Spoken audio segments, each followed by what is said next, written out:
Go to Leenock, looking a little bit tired. No surprise, he didn't get much sleep last night because he was waiting for that early flight back from Taipei after a bit of an unsuccessful run at IEM. Losing in the open brackets to a couple of Zergs. Very crushed. We did see a picture tweeted by Apollo. He was very upset, but hopefully he's had enough time to kind of regroup, get some inspiration from his teammate Life, and come out here and have a good go against a bit of a beast. Have a bit of a go at it. Have a fancy go-do against Zest. A what? A go-do? Yeah, man. Yeah. I had nothing. This is Zest, and the reason why people say that he's going to win, the reason why 5 of us voted for this guy, he is 18-6 against Zerg. That is one of the sickest win ratios I've ever seen in any matchup from anyone. I think SOS has also got some crazy win ratios as well. He's also 16-6, yeah. Whereas Zest is 18-6. Both these two guys are like masters at destroying Zergs. They are. And so far this season, we've seen him take down Solar, Shine, and Dark in Pro League. And besides that, not much else because he hasn't really been doing anything in the individual leagues as of late. But let's jump into this one. It's Leenock versus Zest, game number 2 on King Sejong Station.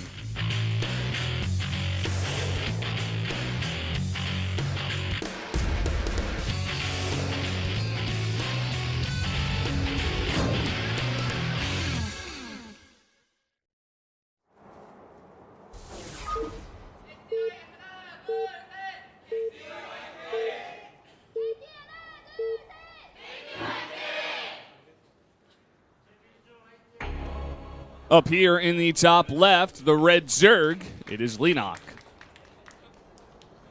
And on the bottom right, we do have Zest.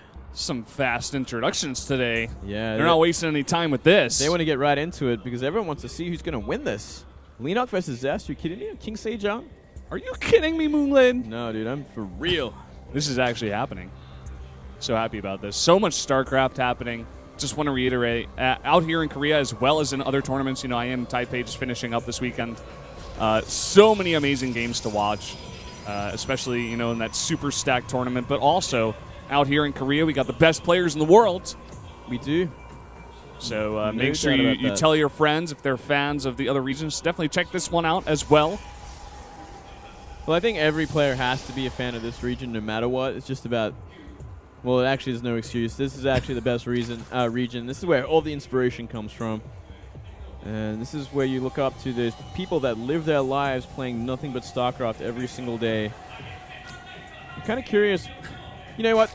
Both these players are in actually a very unique sort of situation for themselves. Both have lost, I believe, the last 2 matches they've played. Zest obviously losing against Creator those 2 games. I can't remember if he's played a game since then. And then we have Leenock, who has lost the last 2 games as well, losing to Dream and Departure. So both kind of a little bit of a downward tilt, I guess, in terms of results in recent times. Yeah, I guess you could say that. Very early scout coming out of Zest, looking like he wanted to put down that Nexus, but now he actually brings back his probe. Not sure why he's a bit behind there on the timing of his Nexus, but that is a bit unfortunate, but he will be over there at the hatchery to block. Or hatchery location, I guess I should say. Yeah, so he's going to have a nice little economic lead to begin things off, just a little bit. I mean, the Nexus wasn't that much faster than the hatchery. Yeah, but we do have pool first out of Leenock, so... Yeah, Leenock playing very safe. We're just going to see that gateway follow up for Zest. Yeah, man, not even a forward, just going straight into it, as you usually do with the Nexus first. Overlord now coming in to the base. He does see the timing of the Nexus. He's going to know it's Nexus first. But he only makes 2 lanes. He's not going to overcommit. Maybe just want to take that 3rd base.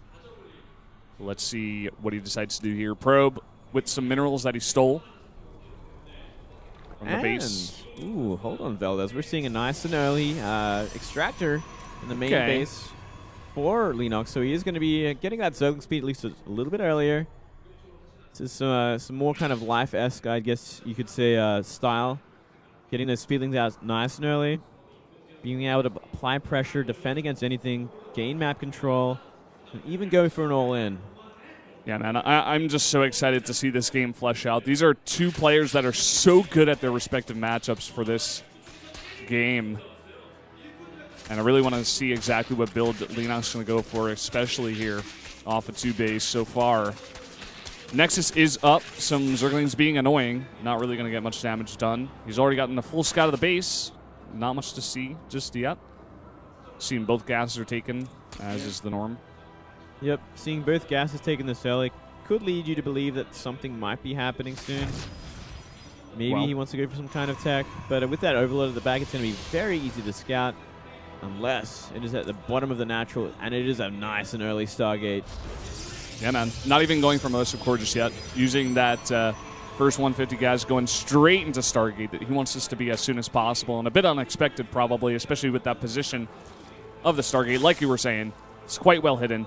He knows the two spots on the map here where the overlords usually come from. There's always one next to that natural, as well as always one in the back. Perfectly hidden. I mean, the only way that we are going to see Leenock scout this is if he sacks that natural overlord in the perfect direction of the Stargate. And we're going to see a Phoenix opening as well from Zest, which is something that I was going to suggest that Zest likes to do. He's favored Phoenixes in the past, and he's so good at them. He has such great multitasking. We'll have to wait and see how many he's going to be making. Really get a feel of what he wants to go. He's making 1 Phoenix so far, not investing in anything else. There's the second one. And yeah, this guy's multitasking with Phoenix is just something else. He can just do so much damage. You think you've seen enough damage? You think you've seen Young Shik do enough damage with Phoenix to make it worth it? But this guy, he really puts it on another level. Yeah, he's quite good. I mean, a lot of the Protosses these days are becoming just very strong at Phoenix play in general. And look at this, 5 gateways. He's going to stay on 2 base, probably going for an all-in. We got 6 gateways now. This is, I guess he could just add Immortals here. Possibly just like add a bunch of Phoenixes as well for maybe some lifts. Well, with 6 gateways, I'd have to say it'd be for the Warp Gate, because you just simply want nothing but gateway units, and you want it to hit hard and fast. And seeing where that rally is, he's going straight just outside the natural. So it looks like he wants to start warping in just outside the natural, make his way in, and hopefully, for his sake at least, there is no roaches on the way. And what we see, Valdez, is nothing but Zergling upgrade coming in. So it's going to be nothing but Speedlings to defend against this. We are seeing a nice counterattack from Leenock, which is very important, forcing in warp-ins, forcing in pylons that he does not want to be making. Oh, man. He actually... okay, here we go. The second pylon's going to come down, but he does set up a nice wall. He gets a decent surround here against some Zealots, doing some damage here. He's going to be able to take out both and back off. It's going to take away a little bit of the pressure from this attack. Do see the Phoenix is hovering around, looking to fight with that Warp Prism, protect it. Make sure you can get those warp-ins. Leenock, did you see the warp-in? I don't think he did. This could be a big problem. We are seeing Leenock make a lot more Zerglings, but he's going back into drones at the worst possible time. Oh, man. He's trying to saturate that 3rd base when he needs to be defending against this attack right now. That's a lot of Lings, though. +1 not yet done, actually engaging before the +1 is done here, but it might just be enough. He gets a full surround here, gets both sentries. We do have more warp-ins coming in, but all of these Zealots are going down with the help of the Queens in the back as well. The Warp Prism goes down, so this attack has completely been foiled. And now only left is the Queens, but a lot of Zerglings on the way. +1 has finished, and this is being destroyed, Valdez. There is no way Zest is going to make this work. Yeah, man, I don't know. He's making another Warp Prism. I think he wants to keep going for it. He wants to keep going, but with +1, it's going to be so hard, especially now that there's a lot more Lings as well. Yeah, letting the Lings get a full surround as well. He may have wanted to just keep him up against the wall, but I don't think it would have made much of a difference. Here we go. Drop coming in 3 Zealots and 1 Sentry. Now, wouldn't it be something if he got the ramp and managed to hold on? And we're seeing nothing but drones while this is happening, and I don't think Leenock has realized maybe he has now. He's pulling back. Big warp-in has happened already. That's nearly enough units to really deal with these Zerglings.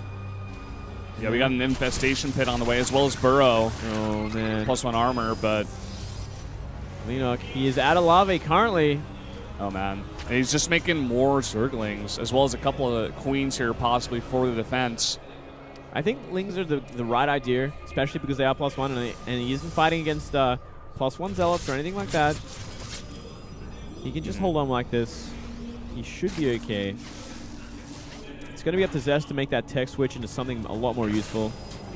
So I'd be very surprised if he managed to make this work. Granted, that is a lot of Phoenix, and he does have enough Sentry to really do some nice force fields.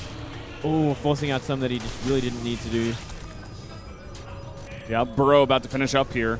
No Observer with this army, I believe. Yeah, doesn't look like it. Just still warping and only Zealot Sentry here. Burrow has completed. That is a lot of Lings. But he does not choose to engage just yet. He's waiting for the Swarmos. Ooh. Yeah, they're actually getting a lot of Zealots now, and that's not a good fight. Oh my god. That is so many Zealots. Yeah, that is insane. He really needs these Swarmos out in a big way. And there's one. They're coming out of the third base, though. Oh, no.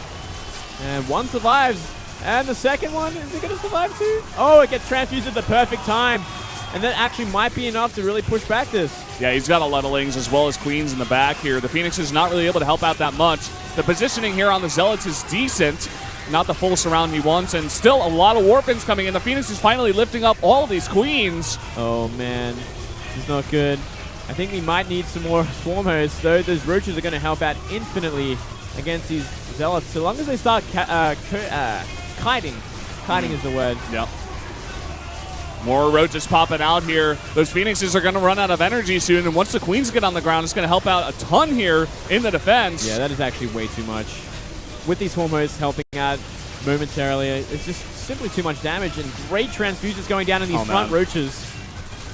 And the back has been broken of Zest and his assault.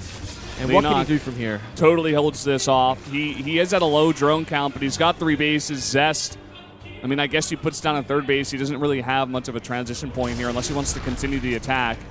But it looks like Leenock wants to put on the pressure, actually. Probably just go for the throat now. Adding a Spire as well as one Infestor. That is an interesting Infestor. You actually don't even see Pathogen Glands upgraded. I don't know about that. May have been a mistake. Oh, well. See a bit of a counterattack from Leenock. Just apply some pressure. And what do we see? Looks like we are going to see a Forge and Twilight go down for Zest from here, but I don't know, man. He is just so far behind. We are seeing the 4th base begun for Leenock at this point. Yeah. Soon going to be 4 bases to 2. He's finally gotten some time to drone up here. He's adding a macro hatch, it seems, somewhere on the map as well, over there at that 3rd base, it seems. And look at this. Another surround getting 2 sentries, but nice force fields there. Zest's very good at his force fields, of course. Will save his main, it looks like, for now, from those Lings. Gonna lose another pylon, though. Leenock finding more and more damage. That's an awkward Infestor. That is the most awkward Infestor you could ever have. It's like, well, I spent 150 gas on this guy. And, yeah. He's just, like, sitting there trying to engage the Roaches in conversation, but they're just looking away. It's really, really awkward. It's not the best sort of situation for anyone there. We are seeing a borrowed Roach at the 3rd base. The desired 3rd base of Zest. He realizes something is there, something is blocking it, and he is full of sadness. Happy. Full of sadness. More and more Swarmos being added to this composition. And why not? There is no Colossus anytime soon. There's Blink on the way and +1. Guess what? That's not going to help too much against Swarmos, Valdez. That's actually going to be horrible. Yeah, I don't know. He doesn't even have that big of a Stalker count to say. He's only at 6. And I guess he's going to want to look for some Miracle Blinks possibly on a big number of Swarmos to really push this out. I mean, he saw the Swarmos tech coming out already. Not sure why no Colossi coming out here. Tons of transfuses going down on the Queen. Still alive. It's going to get lifted once again. A lot of these Locusts doing a bunch of damage from behind the force fields, and this is going to force Zest back. Force some more force fields out here. Yep, Zest maneuvering, taking advantage of this really immobile army that we do see from Leenock. These Swarmos take a long time to defend everything. He does not want to lose this 4th base. He really wants to maintain that advantage, and just not enough force fields. He didn't put in that last force field in time. Yeah. And he has so many sentries. He definitely had the energy to do it, but this is going to force him back. He could have possibly sieged that 4th base and even killed it, but now he's on the run. And that is a lot of Lings chasing a lot of weak sentries that are all alone. They try to put down some force fields. They're not good enough. Oh, wow. Some decent micro here, saving a bunch of these sentries, but this is just way too many units out of Leenock. Oh, it is simply way too many. And GG once again. StarTale-yoe up 2-0 against KT. What is going on? I don't know, man. This is like the age of Zerg. It's coming back here on the backs of StarTale. Oh, I'm loving it. And look at this. I mean, they're up 2-0, and Life is in the third game. He just won IM Taipei. He's a world champion. He has so many titles under his belt. He's going up against Stats. I mean, that is going to be one huge match for Stats. I have to say, that is a ton of pressure to take down a guy like Life. Life has said in the past he's not that comfortable facing Protoss. He says it is his worst matchup, I believe. He hates that matchup. He makes it work, but he hates it nonetheless. Yeah. I wonder how he's going to play. Is he going to go for that newly found Swarm Host skill that he definitely did practice? You were mentioning that actually on Twitter Yeah, while he was playing.